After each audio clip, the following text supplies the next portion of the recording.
autism. Some call it a curse, others call it a blessing. For the next 20 minutes, you will see into the many lives that the autism spectrum disorder affects. Family members to doctors and even those on the spectrum will share their troubles and success stories, hopefully shedding a new light to the needs of students with autism. This is the Many Faces of Autism. Between 6 and 9 months, I noticed something was wrong because he wouldn't wait. I think job shadowing is the key to where Tyler should be right now, in school.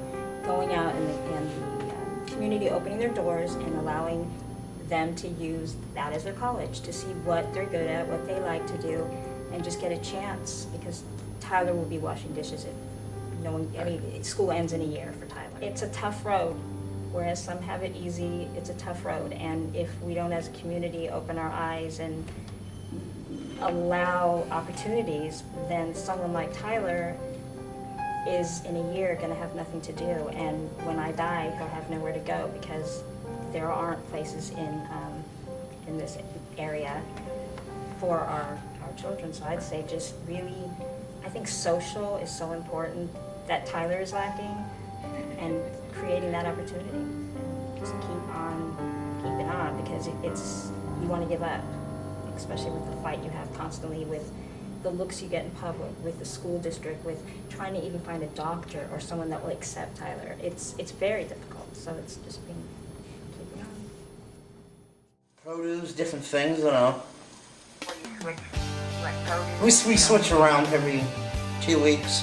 Oh, Publix, that's right. What? Publix, I just said it. Okay, you were doing public, but did you like it? Yeah, I like it. It's okay. Work the soundboard, Okay, and what else? the spotlights. Right. They have their events there that she normally calls you, or you call her, and you get to go there and you get She'll to help call. I'll go over there. and everything. I'll go over there. Work at Cracker Barrel. How many times a day do you work? Or once a week? Sunday, every Sunday. For how long? 10 to 1, 10 to 2, 10 to sometimes 10 to 3. 10 Do you to... wish you could work longer? Yeah, that ain't ever gonna happen. Why not? They don't have enough hours. But do you wish you could work longer? Yeah, I guess I could, but it's a lot of work. This is a certification award For what? from the training program of the culinary school in Orlando. What'd you do to get it? It says it on the front of the certificate. And what'd you do to get it? Worked 100 hours. Where? The Hyatt Grand Cypress Hotel. And now, so you can cook now? Yeah, actually can, yeah. Hold it still.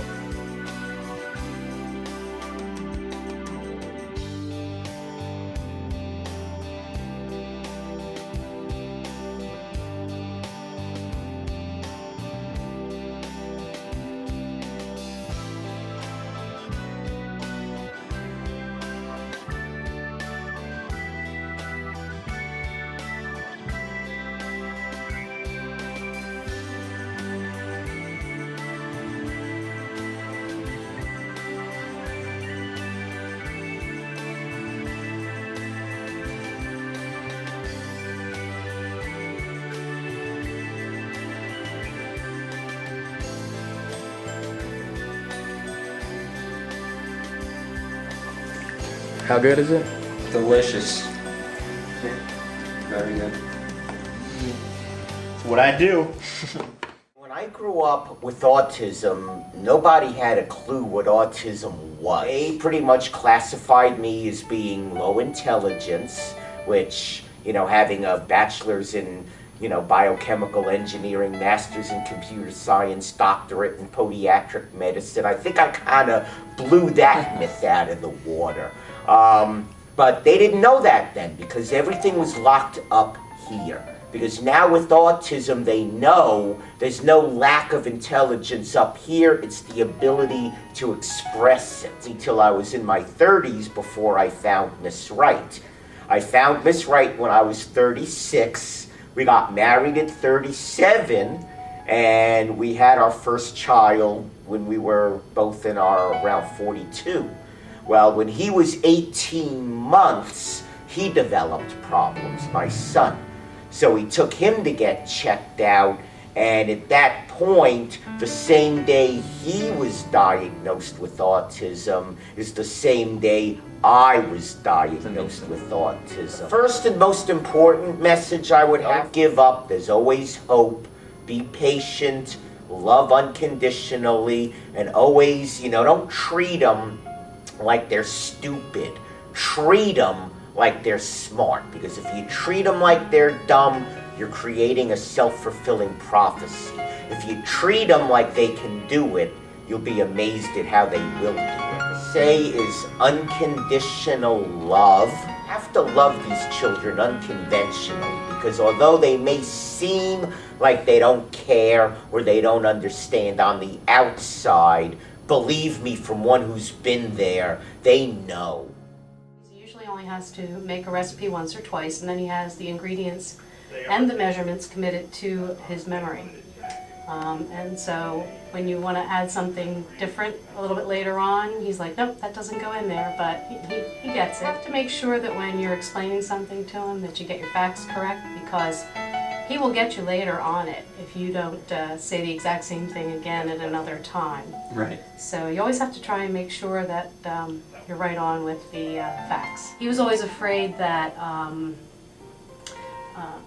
the kids in the class might not like him, or there would be too many people in the class. He was a little bit afraid of crowds back then, but that's not the case now. And by the class welcoming him in, by the end of that semester, he was high-fiving and knuckle-knocking with his friends in the class. I think that students with autism spectrum disorder can be successful in the workplace, especially in the county. And it's as long as the employer understands the specific needs of the individual and can make some accommodations to allow that person to have a successful work experience, then it'll work out for both.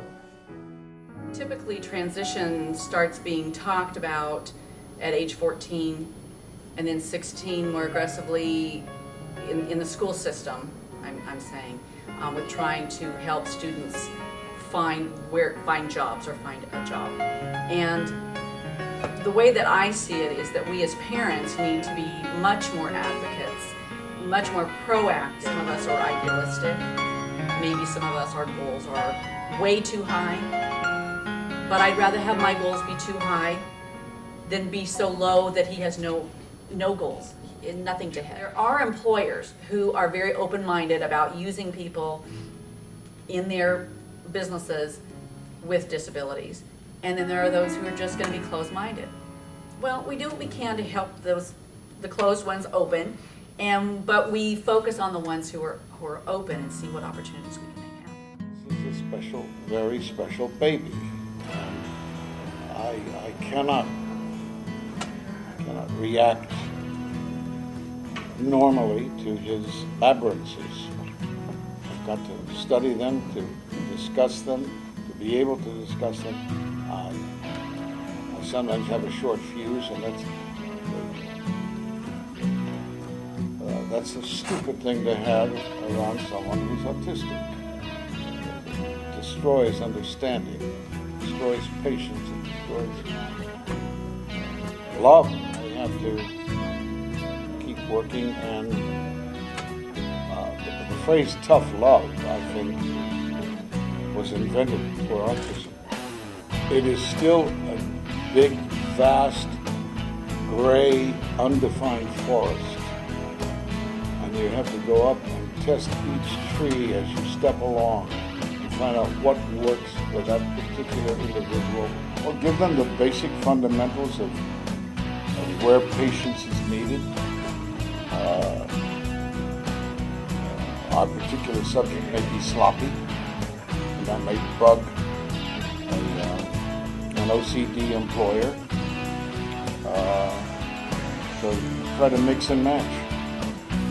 You've heard their stories and seen their faces. Hopefully you now realize that their future is in your hands. If we just open the door of opportunity and meet the needs of these exceptional individuals, then the possibilities of their success is endless. Thank you.